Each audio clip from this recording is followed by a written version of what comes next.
Bugün sınaq üçün atdığım sualların izah edirəm. Deməli, birinci sualda deyilir ki, 9,6 qram ekvivalentli metalın hidrogenlə reaksiyasından 10,4 qram hidrid alınmışdır. Metalın nisbi atom kütləsini müəyyən edin. Ekvivalentli metal yazıram, bilmirəm hansı metaldır. Üzərinə hidrogen gəlirəm və metal hidrid alıram. 9,6 qrama 10,4 hidrid alınıb. Əmsala ehtiyac yoxdur deyə əmsallaşdırmadım. İndi 10,4-dən 9,6-nı çıxıram ki, metalı çıxıram da, yəni. Görüm nə qədər hidrogen buna birləşibdir metala. Bərabərdir 0,8 qram hidrogen metala birləşibdir. Nə qədər metala birləşib? 9,6 qrama 0,8 qram hidrogen birləşib. Amma əslində 2 qram birləşməlidir də. 2 qram hidrogen birləşirsə, həmin metal neçə qramdır? X də bərabərdir. Məxrəcdə 0,8, 2 vuraq 9,6, o da bərabər edir 24. Deməli, bu metal maqnezium metalı. İkinci suala baxırıq. Deməli, ikinci sualda nə deyilir? Bərabər kütlədə götürülmüş hidrogen və oksigenin reaksiyasından maddələrin birindən 7 qram artıq qalırsa neçə qram su alınır? İndi bizə verib bərabər kütlə. Əvvəlcə reaksiyanı yazaq. Əmsallaşdıraq. İndi uşaqlar, biz baxırıq ki, görürsən bu 7 qram hansından artıq qalır. Bunun üçün verilən o bərabər kütləyə görə həmin o maddələri mola çeviririk. Yəni hidrogen üçün A bölək 2-dir, bu qramdır. Bunu molyar kütləsidir, yəni 1 mola çevirdim. Belə deyək, A qramı mola çevirdim. Oksigen üçün də A qramı mola çevirirəm. Yəni mola çevirmək üçün onun molyar kütləsinə bölmək lazımdır. Sonra A bölək 2-ni hidrogenin üzərinə, A bölək 32-ni oksigenin üzərinə yazırıq. Niyə yazırıq? Ona görə yazırıq ki, görək bunun hansı tam sərf olunur. Yazdıqdan sonra əmsallarına bölürük. A bölək 4 olur. A bölək 32 olur. Çünki oksigenin əmsalı 1-dir. İndi baxırıq ki, hansı ən kiçik rəqəmdir. Kiçik rəqəm olanın hamısı reaksiyaya gedir. Yəni, oksigenin hamısı reaksiyaya gedir. Artıq burada müəyyən elədim ki, oksigenin hamısı reaksiyaya gedir. Amma hidrogenlə nədir? Artıq qalacaqdır. Baxaq. Deməli, hidrogendən artıq müəyyən elədik ki, 7 qram artıq qalır. Onda A-7 hidrogendən gedir. A qədər oksigendən gedir. 4 qram hidrogen reaksiya gedir. 32 qram oksigen reaksiya daxil olur.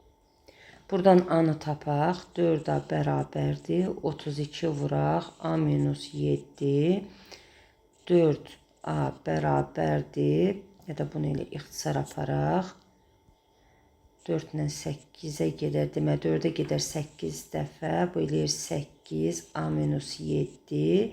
A da bərabərdir. 8A minus 56. 7A bərabərdir 56-ya. A da bərabərdir 8-ə. Artıq tapdıq ki, A 8-ə bərabərdir. Gətirək burada deməli A-nın yerinə 8 yazaq. Bizdən neçə qram su alınır onu tapaq. Deməli, reaksiya əsasən 32 qram oksigen reaksiya daxil olanda nə qədər su alınır? 2 vuraq 18. Bəs 8 qram oksigen reaksiya daxil olsa nə qədər su alınır? X də bərabərdir 9 edər bu da. Üçüncü suala baxırıq. Üçüncü sualda deyilir ki, flor verib bizə, kütləsi M-dir. Reaksiya daxil olduğu suyun kütləsi də M-8-dir. Florun su ilə reaksiyasını yazaq. Alınır H flor, üstə gələk O2. Əmsallaşdıraq. Deməli, florun qarşısına 2 yazıram. Suya da 2, H flora 4 yazıram. Əmsallar eynidir, sağda solda. Deməli, M qram flor reaksiya daxil olanda su M-8 qram daxil olur. M-8. Deməli, 4 vuraq 19 flor reaksiya getdikdə isə 2 vuraq 18 qram, yəni su reaksiya daxil olur. Deməli, buradan yazırıq 2 vuraq 18 M bərabərdir 4 vuraq 19 M-8 M-8.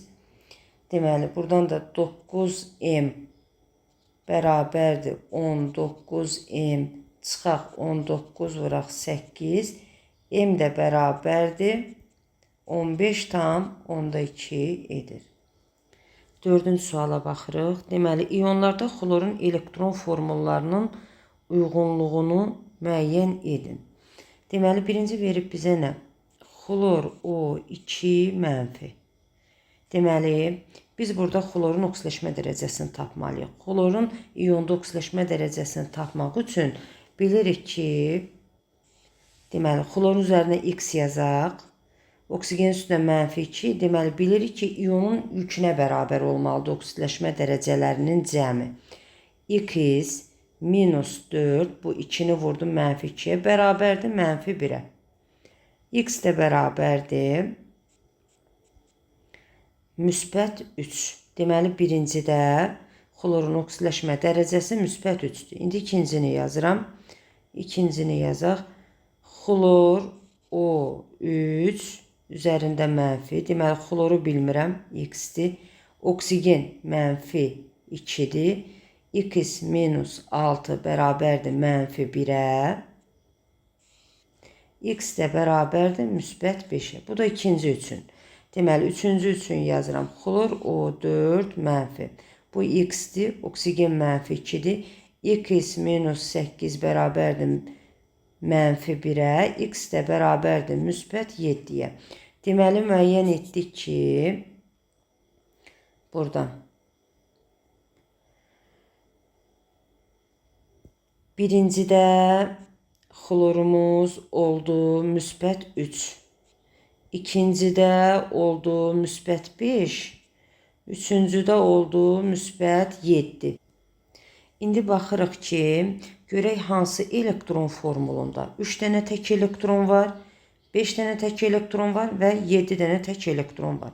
A variantını yazaq. Deməli, A-da yazılıb 3s üstü 2, 3p üstü 5. Baxaq görək neçə tək elektronu var. Əvvəlcə elektronlar Hund qaydasına uyğun olaraq tək-tək yerləşir. Aha. Deməli, burada bir dənə tək var. A heç birinə uyğun deyil. Bizə lazımdır 3, 5, 7 tək olan. B variantına baxırıq. 3s üstü 2, 3p üstü 4, 3d üstü 1. P-nin 3 orbitalı var. Əvvəlcə elektronları tək-tək yazırıq. Sonra D-də də bir dənə tək elektron var, 5 orbital var, ancaq bir tək elektron var. Baxıram ki, burada 3 dənə tək var. Deməli, bu 3 dənə tək varsa, 1-ə nə uyğundur? 1-ə B uyğundur. Keçir indi C variantını yazmağa. 3s üstü 1, 3p üstü 3, 3d üstü 3. Baxıram ki, S-də bir dənə tək var, P-də hər bir orbitalda bir dənə tək var, burada 3 dənə tək var. D-də də 5 orbital var, ancaq 3 dənə tək elektron var. Cəmi 7 dənə tək var. Deməli, C də 3-ə uyğundur. D variantına baxırıq. 3s üstü 2, 3p üstü 3, 3d üstü 2. P-də 3 dənə tək elektron var. D-də isə 2 dənə tək elektron var. Yəni, bu eləyir cəmi 5 dənə. 3 bu, 2 də bu, 5 dənə. D də uyğun gəlir 2-yə. Deməli, 1-ə B, 2-yə D, 3-ə də C uyğundur.